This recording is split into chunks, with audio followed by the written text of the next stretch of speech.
Hello दोस्तों, स्वागत है आपका संडे स्टडी पॉइंट पे। तो दोस्तों, आज का हमारा टॉपिक है दिल्ली पुलिस। दिल्ली पुलिस संबंधित हम आपके लिए 20 महत्वपूर्ण क्वेश्चन लेकर आए हैं जो परीक्षा में बार बार पूछे जाते हैं और ये पिछली परीक्षा में पूछा गया है। ये प्रीवियस ईयर का क्वेश्चन पेपर है।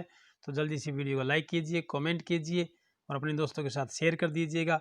और अभी तक आपने हमारी यूट्यूब चैनल को सब्सक्राइब नहीं किया, जल्दी से कर दीजिएगा। साथ में बेल आइकन को दबाइए, जब हमारी नेक्स्ट वीडियो अपलोड होगी उसका नोटिफिकेशन सबसे पहले आपको मिल सके दोस्तों। तो चलिए चलते हैं हमारे आज के पहले क्वेश्चन पर और वीडियो को अंत तक जरूर देखिएगा और कमेंट कीजिएगा। यदि आपको अच्छा लगे तो लाइक कीजिएगा और अपने दोस्तों के साथ शेयर कर दीजिएगा ताकि उनको भी पता चल सके कि हमारी वीडियो अपलोड हो रही है, कि हमारी वीडियो उनके लिए कितनी महत्वपूर्ण है। चलिए, आज का हमारा पहला क्वेश्चन है, लोकसभा में अविश्वास प्रस्ताव न्यूनतम कितने सदस्यों द्वारा समर्थित होना चाहिए? 50 सदस्य, 40 सदस्य, 100 सदस्य। तत्काल लोकसभा के कुल निर्वाचित सदस्यों का 15%। ये राइट आंसर क्या होगा? लोकसभा में अविश्वास प्रस्ताव न्यूनतम कितने सदस्यों द्वारा समर्थित होना चाहिए? ये राइट आंसर हमारा ऑप्शन नंबर फर्स्ट है। देखिए, 50 सदस्य द्वारा समर्थित होना चाहिए। चलिए नेक्स्ट क्वेश्चन चलते हमारे। भारत के संविधान के दिशा निर्देश सिद्धांतों का प्रमुख उद्देश्य है प्रजातांत्रिक सरकार सुनिश्चित करना, सशक्त केंद्र सरकार का प्रावधान, कल्याणकारी राज्य की स्थापना, कमजोर वर्ग के लोगों के रहन सहन के स्तर को ऊंचा उठाना। तो क्या होगा राइट आंसर?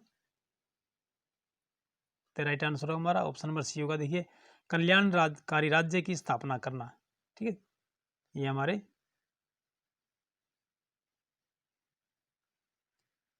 ये प्रमुख उद्देश्य है भारत के संविधान के दिशा निर्देशक, ठीक है ना, सिद्धांतों का प्रमुख उद्देश्य है ये कि कल्याणकारी राज्य की स्थापना करना। चलिए नेक्स्ट क्वेश्चन हमारा।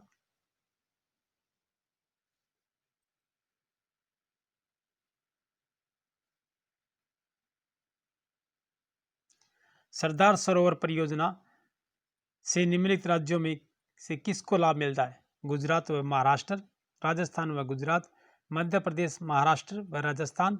उपयुक्त सभी राज्यों को ये सरदार सरोवर परियोजना से निम्नलिखित राज्यों में से किसको लाभ मिला है? ये राइट आंसर क्या होगा?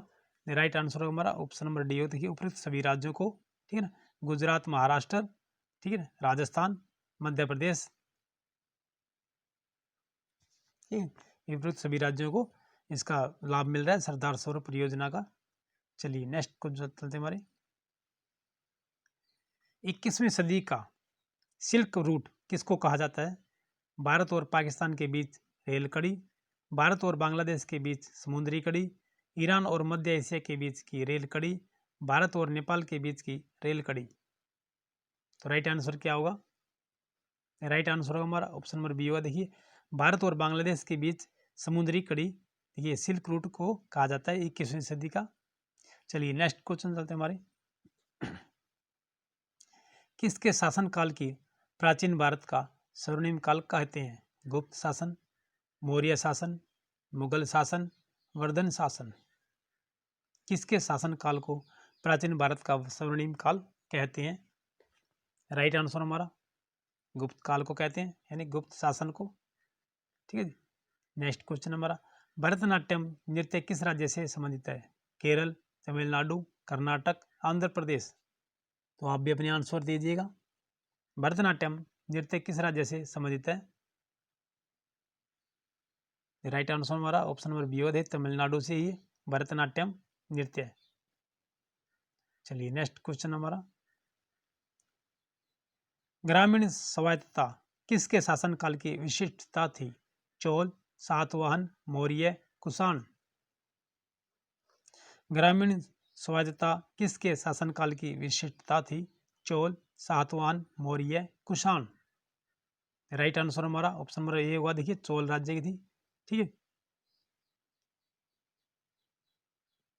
चलिए नेक्स्ट क्वेश्चन हमारा।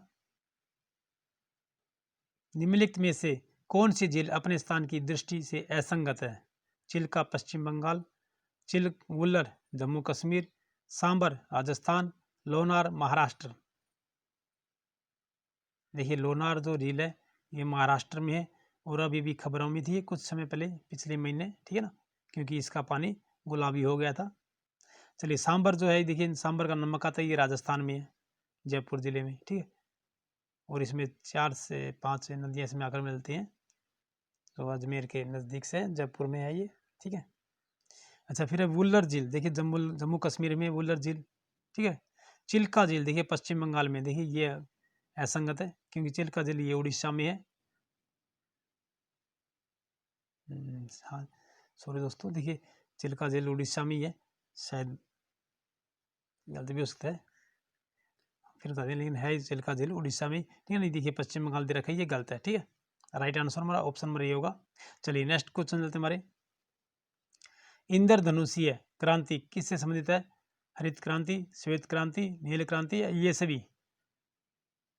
इंद्रधनुषीय क्रांति किससे संबंधित है? ये देखिए राइट आंसर हमारा ऑप्शन नंबर डी होता है, ये सभी है, हरित क्रांति, श्वेत क्रांति, नीली क्रांति, ठीक है ना। देखिए हरित क्रांति के लिए फसल के लिए, ठीक है, श्वेत क्रांति दूध के लिए, और नीली क्रांति ये मछली के लिए, मत्स्य पालन के लिए, ठीक है। चलिए नेक्स्ट क्वेश्चन चलते हैं हमारे। सबसे ज्यादा आबादी वाला यूरोपीय देश कौन सा है? France, Britain, Germany, Italy. सबसे ज्यादा आबादी वाला यूरोपीय देश कौन सा है? ये राइट आंसर हमारा ऑप्शन नंबर सी हुआ, देखिए जर्मनी है ये, ठीक है। जो हिटलर जो था जिसने द्वितीय विश्व युद्ध करवाया, वो फ्रांस जर्मनी का रहने वाला था, हिटलर।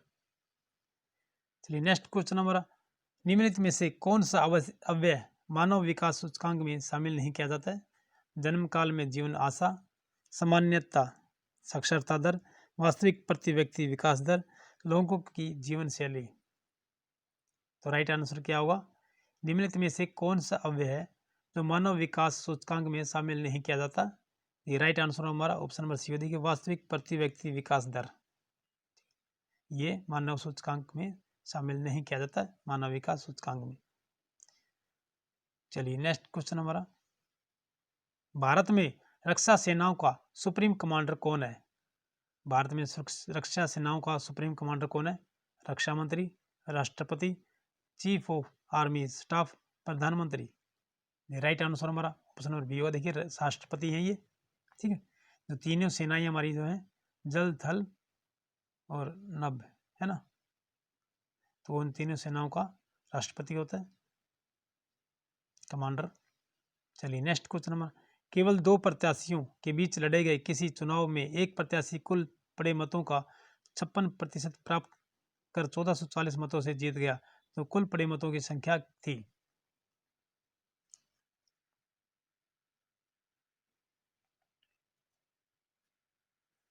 देखिए 56% प्राप्त कर 1440 मतों से जीत गया, ठीक है। तो 56% इसने प्राप्त कर लिए, तो बाकी कितने बचे? 100 में से 44% बच गए हैं, ठीक है जी। तो 56 में से 44 घटाएंगे कितने हो गए? 12, ठीक है ना। तो 12% मतलब थे वो, ठीक है। फिर देखिए भाग में क्या है, 1440 और गुणा में 100 और बटे में 12 लेंगे हम, क्योंकि 12 नीचे आ जाएगा ये। 56 माइनस 44 करना पड़ेगा, क्योंकि 56% ने प्राप्त किए और 44% दूसरे ने प्राप्त किए हैं, ठीक है। तो उसमें से क्या होगा, 56 में से 44 घटाएंगे तो 12 बच गए, ठीक है। क्योंकि 1440 उसने मत जीत गया है वो, तो ये होगा हमारा 1440 गुणा में 100 और बटे में 12 लेके आएंगे नीचे, जो हमने 56 में से 44 घटाए हैं। तो देखिए हो गया 110, 12 दूनी 12, 12 का स्क्वायर होता है 140, है ना, तो 120 पे गई है, तो ये 12,000 आ जाएंगे हमारे, ठीक है। 120 गुणा में 100 करेंगे तो 2 जीरो यहाँ पर जोड़ दी जाए तो 12,000 हो जाएंगे, तो राइट आंसर हमारा ऑप्शन नंबर बी हो जाएगा। देखिए फिर समझ लीजिएगा आप कि 56% प्राप्त किए एक प्रत्याशी ने, ठीक है, 100 में से 56 गए, ठीक है, तो कितना बचा? 44% बच गए ना, तो 44 में से 56 में से 44 घटाएंगे, क्योंकि 44 तो इसने प्राप्त किए, लीजिए 56 इसने प्राप्त किए, 44 इसने प्राप्त किए, तो 1440 है, ये 12% आएंगे, ठीक है। तो क्या होगा, तो 12 तो हमारा देखिए 1444 40 गुणा में 100 और बटे में 12 आ जाएंगे, तो क्योंकि 12 इसमें उस दूसरे ने प्राप्त किए हैं 12%, तो 12 से गुणा करेंगे 12 का स्क्वायर होता है 144, ठीक है जी। और 0 आ जाएगी।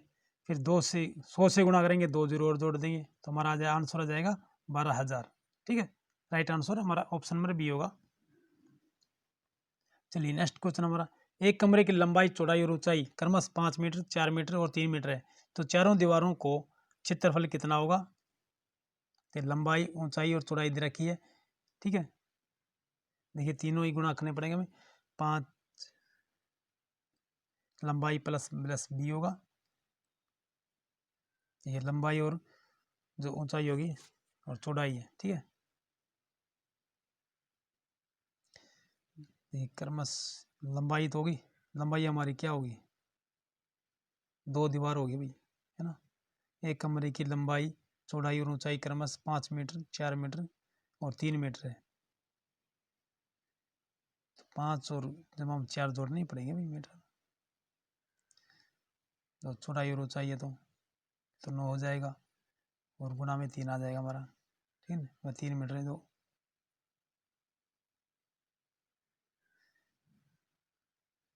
लंबाई और चौड़ाई जुड़ जाएंगी, ठीक ठीक ठीक है। 5 और 4 ये लंबाई और चौड़ाई जुड़ जाएंगे आपस में और गुणा में 3 हो जाएगा, ठीक है। ऊंचाई जो है गुणा में आ जाएगी, कि लंबाई और चौड़ाई तो एक सारी होगी। चलिए हमारा 2 गुणा में 9 गुणा में 3, 9 दूनी 27, 54, यानी 54 नंबर का मीटर आ जाएगा हमारा, ठीक है। ऑप्शन नंबर बी हो जाएगा हमारा राइट आंसर, ठीक है। 5 गुणा में 4, पहले जोड़ दे देंगे इसको, लंबाई चौड़ाई को, और गुणा में 3 कर देंगे, यानी 2 दीवार हो जाएंगी कमरे की, ठीक है। चलिए नेक्स्ट क्वेश्चन हमारा वर्ग हो जाएगा ना। निम्नलिखित में से कौन सार्क का सदस्य देश नहीं है। श्रीलंका, भूटान, इंडोनेशिया, मालदीव।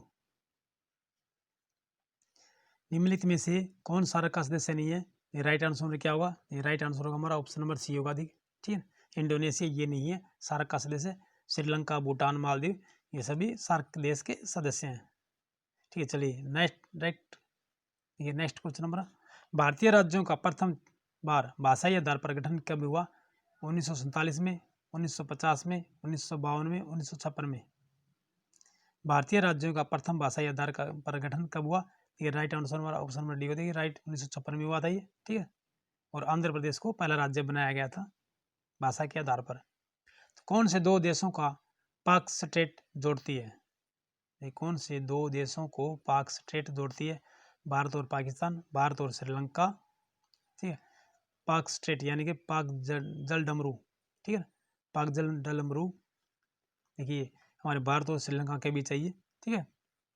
भारत और श्रीलंका के बीच जो रास्ता है उसे कहते हैं पाक जल डमरू, और ये भारत और श्रीलंका के मध्य है, ठीक है। चलिए नेक्स्ट क्वेश्चन हमारा,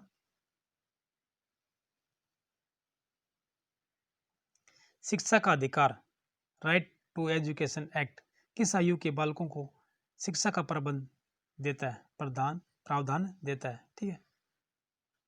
शिक्षा का अधिकार कानून किस आयु के बालकों को शिक्षा का प्रावधान देता है, 6 से 14 वर्ष, 8 से 18 वर्ष, 6 से 12 वर्ष, 6 से 18 वर्ष।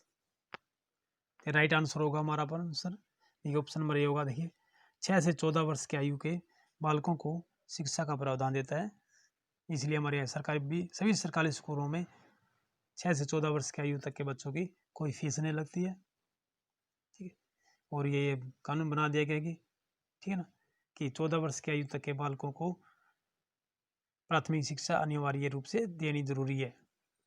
चलिए नेक्स्ट क्वेश्चन हमारा, चंद्र की धरती पर द्रव्यमान और वजन कम होता है, द्रव्यमान वही रहता है परंतु वजन कम होता है, द्रव्यमान और वजन वही रहता है सिर्फ द्रव्यमान कम होता है, ये क्या होगा राइट आंसर।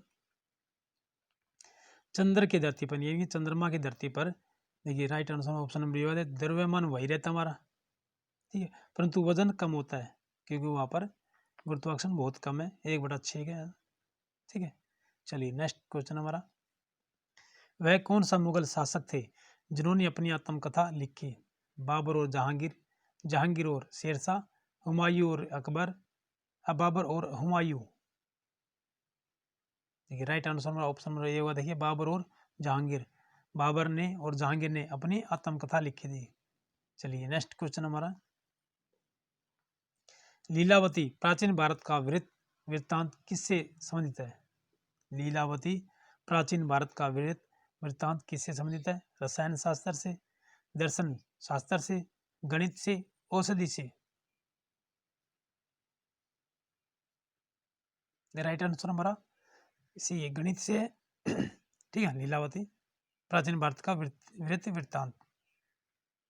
चलिए आज की हमारी वीडियो समाप्त होती है दोस्तों, फिर मिलते हैं अगली नेक्स्ट वीडियो में, तब तक के लिए जय हिंद